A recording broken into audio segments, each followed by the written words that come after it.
Okay, this is the XJO, the S&P 200 on the ASX, and this is the weekly chart. Just got the some broader lines that we can watch if it ever gets there. And if we just zoom in on to the more pre-current action, I've just marked off some high volume bars as possible support resistance. I've got this really high volume bar over here, which has provided an area of support, and at the moment we're finding resistance up on that area at the moment. We can also have a look at the fibs that we've got there, and it's just taken from the low to the high, and we've been busted down below. We found a bit of support on the 61.8 and resistance around the 38.2, so in between there at the moment. Let's take those off.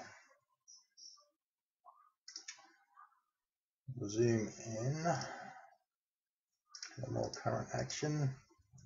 So basically we've followed the Dow sort of a little bit. Haven't been as erratic as the Dow, but certainly we've got high volume down when everything's crashed, high volume down again but closed high, so there must have been buying absorbing that selling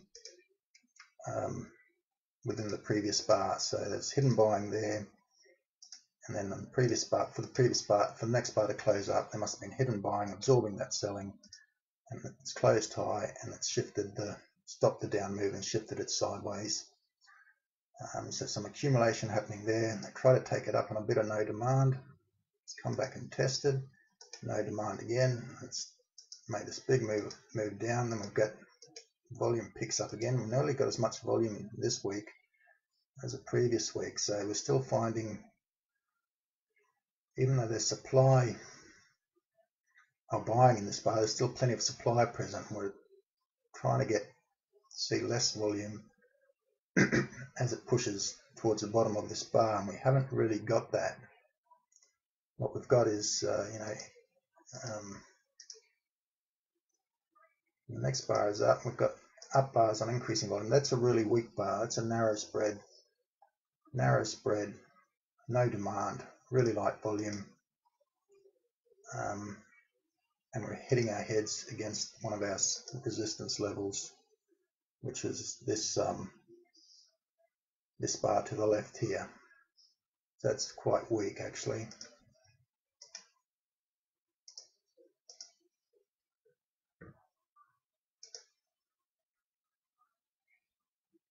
That's a very weak bar. We've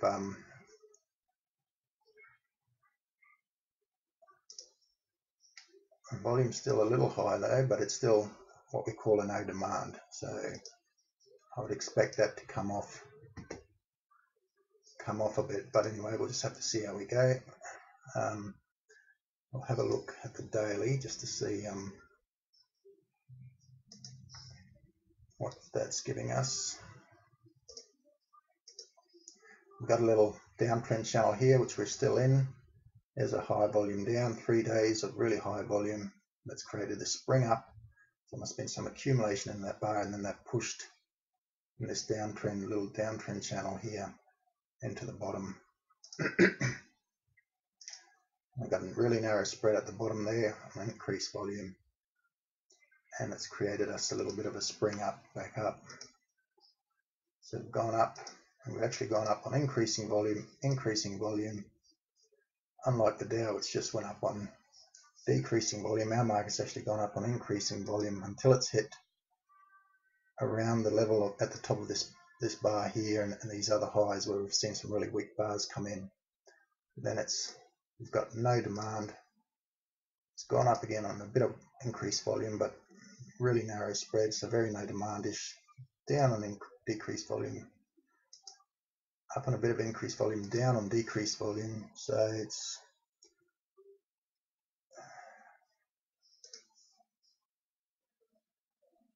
that does look a little bit toppy there. It looks like there's a lack of, from this bar onwards, there looks like a lack of participation in the market from the professionals, and I think that's because they're unsure of what's going to happen on the Dow. They're looking at the Dow and and the Dow isn't clear. It's not giving us any clues as to what it's going to do next. So that's why there'd be a reluctance on our market to keep going up until we get some direction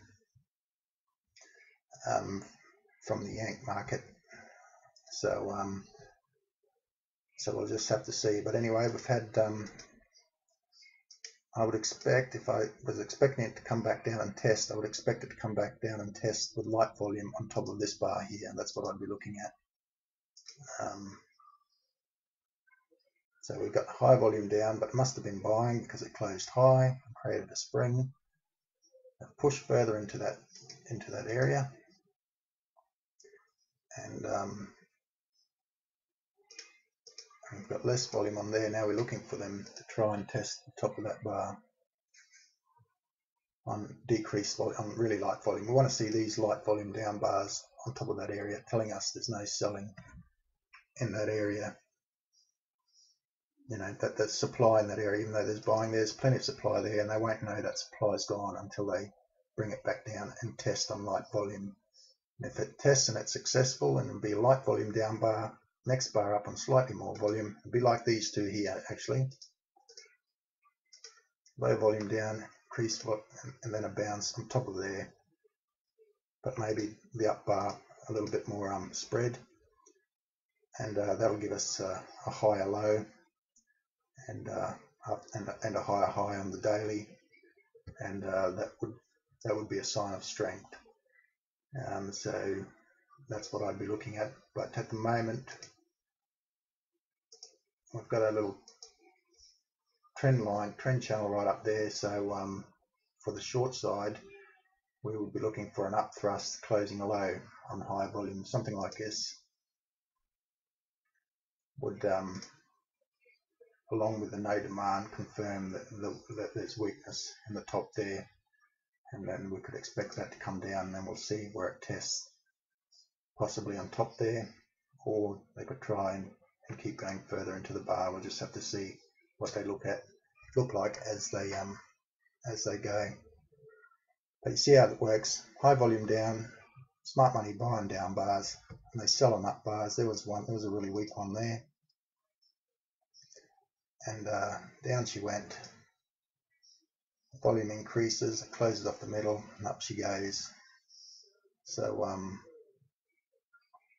high volume alerts us to the activity of the professional money on the market.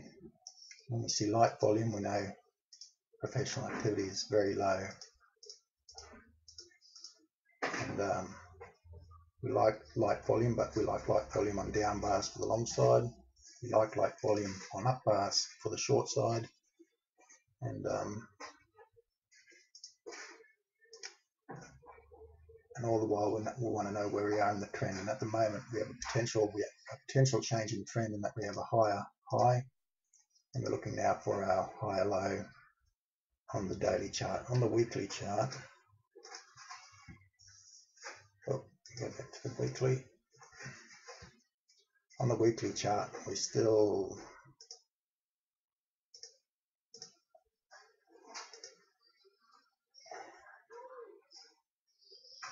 we've got this trend line up here just above us. We've got our high volume down there, which I expect they'll come back and test, and we've got our no demand. So it's looking, at the moment it's looking weak, is all we can say. It's the last bar on the weekly chart is looking weak. On the daily, we had increased volume going up and then decreased volume going down, so it's not really giving us a clue at the moment. We don't really have a good setup telling us what to do. We had a good setup here. High volume collapsed, and then as it tries to rise back above into this area, we had a no demand right in the right spot. At the moment we're getting no demand again in this same area. It's just dribbling around that area at the moment. Just what I would be looking for next is one of these if I was going to go short, preferably tagging the top of the trend channel there, and then we could look at look at shorting that down to possibly mid-channel somewhere. I'd probably look at, or the top of this bar here. I still think they're going to come back and test that bar. So, but still not very clear at the moment. Just like the Dow, and I think that's because the Dow is unclear as to immediate direction, and it's in a spot there where you're vulnerable, either long or short at the moment. So we're just waiting for some sort of setup to appear to give us a clue as how we might want to trade